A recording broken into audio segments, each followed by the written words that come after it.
1990-ականներից ի վեր Հայաստանում շեղվել է նորածինների հարաբերակցությունը, 2012-ին կազմելով 114 տղա, 100 աղջկա դիմաց։ Մինչդեռ բնականon է համարվում 102-ից 106 տղա, 100 աղջկա դիմաց հարաբերակցությունը։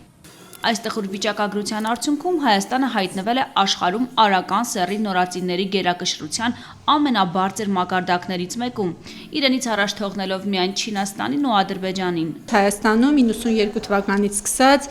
մենք ունենք այդ խնդիրը, որ աղջիկները ավելի քիչ են ծնվում, տղաները շատ, եւ հաշվարկվում է, որ 2060 թվականին մենք 80,000 աղջիկ կին պակաս կունենանք, դա սպառնում է մեր ազգային անվտանգությանը, մեր ցեղի գենի պահպանմանը, սակայն լավ առումով բացառություն է կազմում Սյունիքի մարզը։ Ստացվում է, որ Սյունիքի ժողովրդի գիտական մակարդակը այնպիսին է, որ նրանք ցանկանում են առողջ բալիկ ունենան։ Առողջ բալիկ։ Ես իմ պրակտիկայում հիշում եմ դեպք, երբ որ այդպեսի հարց կար, որ 6-րդ, 7-րդ երեխաներ ունենում կինը, տանը 6 աղջիկ ուներ։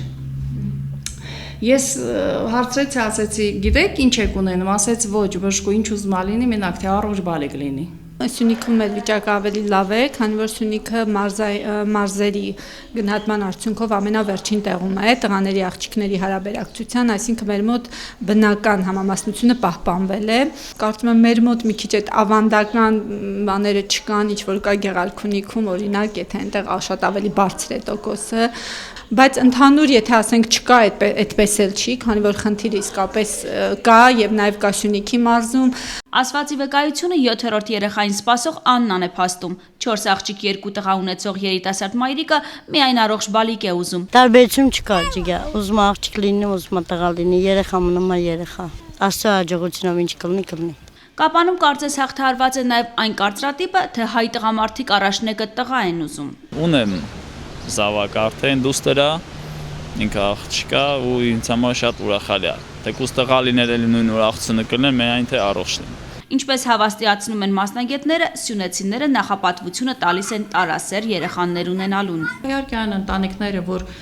աղջիկներ ունեն, ցանկանում են տղա ունենան, այն ընտանիքները, որ տղաներ ունեն, ցանկանում են աղջիկ ունենան։ Տղա ունենալու դեպքում մենք ցանկանում եմ աղջիկ եւս ունենալ։ Չնայած Սյունիքի մարզում խնդիրը սուրճ է, բայց այստեղ էլ վիճակն ավելի բարելավելու ուղղությամբ աշխատանքներ է տարվում։ Մենք փորձում ենք քարոզարշավի միջոցով, տեղեկատվական պաստառների միջոցով գովազդային հոլովակներ անընդհատ պտտվում, որ նկարարվել է Save the Children-ի կողմից, փորձում ենք բարձրացնել մեր հասարակության գիտակցությունը եւ կարեւորել աղջիկ երեխաների դերը։ Նախատեսվում է, որ ծրագրի ավարտին 2017 թվականի վերջին մենք պետք է ունենանք 15% բարելավում ամբողջ Հայաստանի մասշտաբով։ Խնդրի լուծման համար քննարկվում է նաև նախքան հղիության 12 շաբաթը սեռի մասին ծնողներին տեղեկատվություն տալու բացառումը։ Առողջապահության նախարարությունը իր խոսքը կասի եւ արդեն վերաբերմունքը ցուցաբերում են, շուտով դուրս կգա, որ ասենք կարգել են էխոսկոպիստներին